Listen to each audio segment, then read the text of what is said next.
వీడు ఏకంగా 70 బెంగాల్ పులులను చంపాడని తెలిస్తే మీరు ఖచ్చితంగా షాక్ అవుతారు. బంగ్లాదేశ్ కి చెందిన టైగర్ హబీబ్ అలియాస్ హబీబ్ తాలూక్దార్ అనే ఈ వేటగాడు గత 20 సంవత్సరాలలో దాదాపు 70 పులులను చంపాడు. అసలు ఇన్ని పులులను ఎలా చంపాడు? గత 20 సంవత్సరాల నుండి బంగ్లా ప్రభుత్వం అతన్ని పట్టుకోకపోవడానికి గల కారణాలేంటనేది పూర్తిగా ఈ వీడియోలో చూద్దాం. భారత్ బంగ్లాదేశ్ సరిహద్దుల మధ్య విస్తరించి ఉన్న సువిశాలమైన సుందర్బన్ మడ అడవులు రాయల్ బెంగాల్ టైగర్స్ కి ప్రసిద్ధి.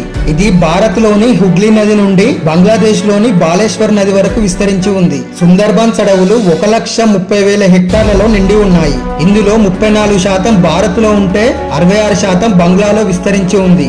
గంగా నది, బ్రహ్మపుత్ర, మేఘనా నదుల సంగమం ద్వారా ఏర్పడ్డ డెల్టా ప్రాంతం టైగర్ రిజర్వ్ కు ప్రసిద్ధి చెందింది. సుందర్బన్స్ లో మానవులను వేటాడే నరభక్షక పులులు కూడా ఉన్నాయి. గత 4 దశాబ్దాలుగా 1000 మందికి పైగా స్థానిక ప్రజలు ఈ పులుల దాడిలో చనిపోయారు. వీటితో పాటు ఈ మడ అడవుల్లో ఉప్పునీటి మొసళ్ళు, జింకలు, పాంగోలిన్లు, మకాన్లు, అడవి పిల్లులతో పాటు అనేక పక్షి జాతులు కూడా ఉన్నాయి. అలాగే సుందర్బన్స్ అడవుల నుండి ఏటా 50 మెట్రిక్ టన్నుల తేనె, 30 మెట్రిక్ టన్నుల మైనం ఉత్పత్తి అవుతుందని అంచనా. 2020లో వచ్చిన అంఫాన్ తుఫాన్ ప్రభావం వల్ల పులుల రక్షణ కోసం ఏర్పాటు చేసిన నైలాన్ ఫెన్సింగ్ పూర్తిగా దెబ్బతిన్నది. వీటితో పాటు అటవీ శిబిర కార్యాలయాలు, వాచ్ టవర్లు కూడా ధ్వంసమయ్యాయి.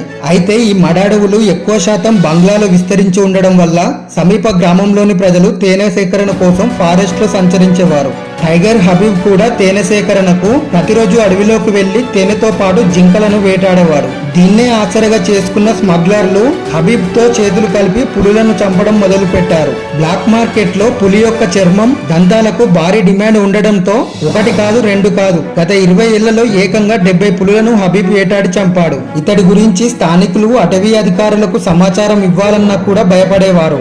బంగ్లా రేంజ్ ఆఫీసర్లు హబీబ్ ఇంటిపై దాడి చేసిన ప్రతిసారి సుందర్బన్స్ ఫారెస్ట్ లోకెళ్లి తప్పించుకునేవాడు. ఇలా ఏళ్ల తరబడి బంగ్లా ఫారెస్ట్ అధికారులను ముప్పతిప్పలు పెట్టి రీసెంట్ గా సుందర్బన్స్ అటవీ సమీపంలోని సొనాటోలా అనే గ్రామంలో పట్టుబడ్డాడు.